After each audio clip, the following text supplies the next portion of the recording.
in the kitchen. Number 9. Look at this beauty. I love this. We live at the beach. We go on our friends' boats. Sailboats. Look at this. It's glorious. Okay. I love it. So I'm trying to do, I did all my prep in advance because I didn't want to get it dirty, okay? When I started this Kaftan in the kitchen, I was like, I have to wear an apron over it, and then that kind of like loses all the appeal. So anyway, this is kind of a dump and stir. We're making tuna poke. Very excited. And basically I have tuna that I pre-cut already. And to this is going to be super simple. I'm adding some diced cucumber, some diced pineapple, some diced avocado. Yum. You love it already, Parks? Yep. Look at these colors. This is a half of bell pepper, some scallions. I mean, this is like the easiest thing to do, okay? And you can pretty much use, you know, whatever veg, fruits that you have that you think might go nice with tuna, or if you were doing this with salmon, it would be just as good. Just super healthy. You want different textures, you want different colors, you want different flavors. So we've got, you know, the sweetness of the pineapple. We're gonna add the acid of the juice of 1 lime and get a little bit of acid in there. We're also going to add some sesame oil. I'm using the light sesame oil, not the dark toasted one. Just a little bit, just to coat. And that'll give it another little extra element of flavor. I'm using some ponzu sauce instead of soy.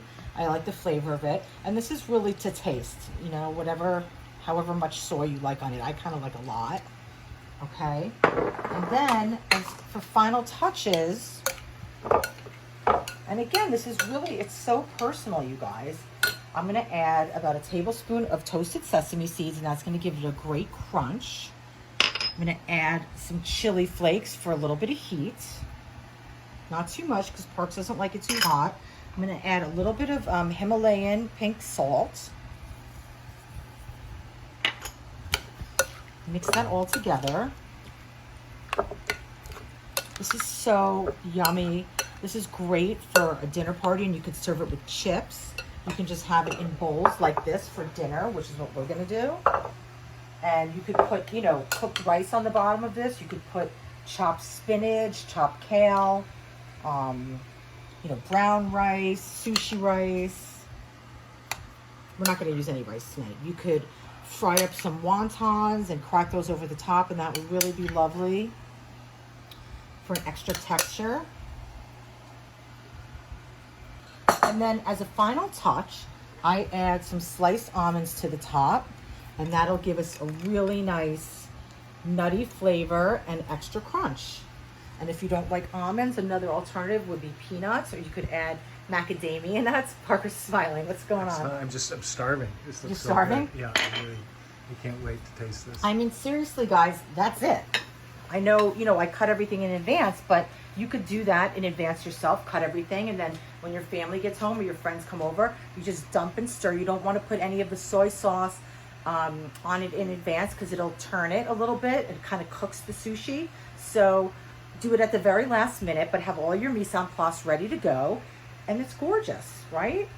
This would be like, you know, 18 bucks in the at a restaurant. Let's see. I'm gonna taste it. Oh my God. I could eat this every day. You know what? It's creamy because of that avocado, and the sweetness of that pineapple is like cutting through with the soy, and the crunch of the almonds and the red peppers. Oh my God.